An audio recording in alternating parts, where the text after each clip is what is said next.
आज हम सुनने जा रहे हैं रसखान जी का जीवन चरित्र के बारे में। अगर संसार की आसक्ति प्रभु में हो जाए तो बहुत जल्दी भागवत साक्षात्कार हो जाएगा। रसखान जी ने संसार की आसक्ति को कैसे प्रभु में लगाया, आइए सुनते हैं। रसखान का संबंध बादशाही वंश से था। वे दिल्ली के एक समृद्धशाली पठान थे। उनका जन्म लगभग सन 1640 में हुआ था। उनकी भाषा पर्याप्त परिमार्जित और सरस तथा काव्योचित थी। ब्रज भाषा में जितनी उत्तमता से अपने हृदय के भाव वे व्यक्त कर सके, उतना और कवियों के लिए कष्ट साध्य था।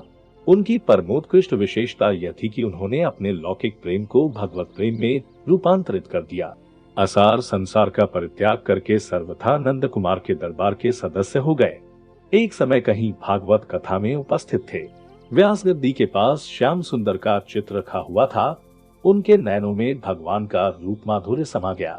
उन्होंने प्रेममयी मीठी भाषा में व्यास से भगवान श्री कृष्ण का पता पूछा और व्रज के लिए चल पड़े। रासरसिक नंद नंदन से मिलने के लिए विरही कवि का हृदय बीन बज उठा। वे अपनी प्रेमिका की बात सोचते जाते थे। अभी थोड़े ही समय पहले उसने कहा था कि जिस तरह तुम मुझे चाहते हो, उसी तरह यदि श्री कृष्ण को चाहते तो भवसागर से पार उतर जाते। पैर और वेग से आगे बढ़ने लगे।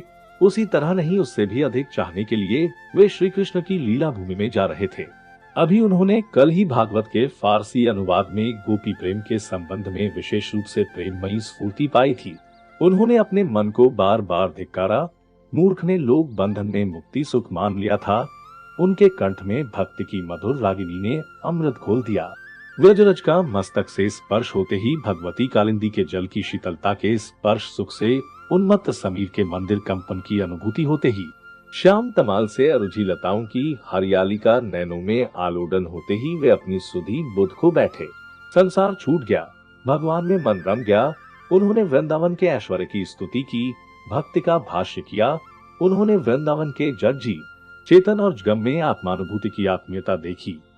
पहाड़, नदी और विहंगों से अपने जन्म जन्मांतर का संबंध जोड़ा। कितना अद्भुत आत्मसमर्पण था, भाव माधुर्य था।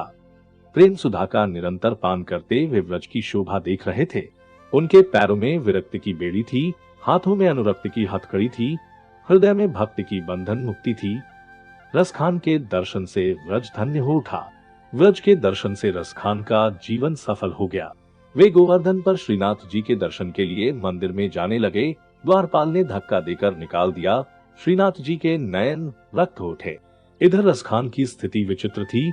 उन्हें अपने प्राणेश्वर श्याम सुंदर का भरोसा था। अन्न जल छोड़ दिया।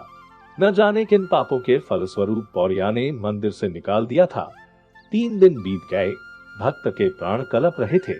उधर भगवान भी भक्त की भावना के अनुसार विकल थे। रसखान पड़े पड़े सोच रहे थे। देश विदेश के देखे नरेसन, रीझी की कोना बूझ करेगो।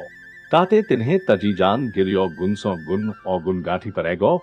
बांसुरीवारो बड़ो रिजवार है श्याम जो नैकू सुधार ठहरेगो। भगवान ने साक्षात दर्शन दिए। उसके बाद गोसाई श्री विठलनाथ जी ने उनको गोविंद कुंड पर स्नान कराकर दीक्षित किया। रसखान पूरे रसखानी हो गए। रसखान की काव्य साधना पूरी हो गई। उनके नैनों ने गवाही दी। शेष, गणेश, महेश, दिनेश और सुरेश जिनका पार नहीं पा सके। वेद अनादि, अनंत, अखंड भेद कहकर नीति नीति के ब्रह्मसागर में डूब गए। उनके स्वरूप का इतना भव्य रसमय दर्शन जिस सुंदर रीति से रसखान ने किया, वह इतिहास की एक अद्भुत घटना है। भक्ति साहित्य का रहस्यमय वैचित्र है। वे आजीवन व्रज में ही भगवान की लीला को काव्य रूप देते हुए विचरण करते रहे। भगवान ही उनके एकमात्र स्नेही, सखा और संबंधी थे। 45 साल की अवस्था में उन्होंने भगवान के दिव्य धाम की यात्रा की। प्रेम देवता राधारमण ने अंतिम समय में उनको दर्शन दिया था। उन्होंने भगवान के सामने यही कामना की। विदा वेला में केवल इतना ही निवेदन किया, मानुस हाँ तो वही रसखान, बसों ब्रज गोकुल गांव के ग्वारन। जो पशु हाँ तो कहा बस मेरो चरो नित नंद की मंझारन। पाहन हो तो वही गिरी को जो धरिया कर छत्र पुरंदर धारन। जो खग हो तो बसेरो करो नित कालिंदी कूल कदम की डारन। भक्त के हृदय की विवशता का कितना मार्मिक आत्मनिवेदन है यह। भगवान की लीला से संबद्ध दृश्यों, स्थलों, जीवों के प्रति कितनी समीचीन आत्मीयता है। भगवान के सामने ही उनके प्राण चल बसे। जिनके चरणों की रज के लिए कोटि कोटि जन्मों तक मृत्यु के अधिदेवता यम तरसा करते हैं। उन्होंने भक्त की कीर्ति को समुज्वलतम और नितांत अक्षुण्ण रखने के लिए अपने ही हाथों से अंत्येष्टि क्रिया की। प्रभु की कृपा का अंत पाना कठिन है, असंभव है। प्रेम के साम्राज्य में उनकी कृपा का दर्शन रसखान जैसे भक्तों के ही सौभाग्य की बात है।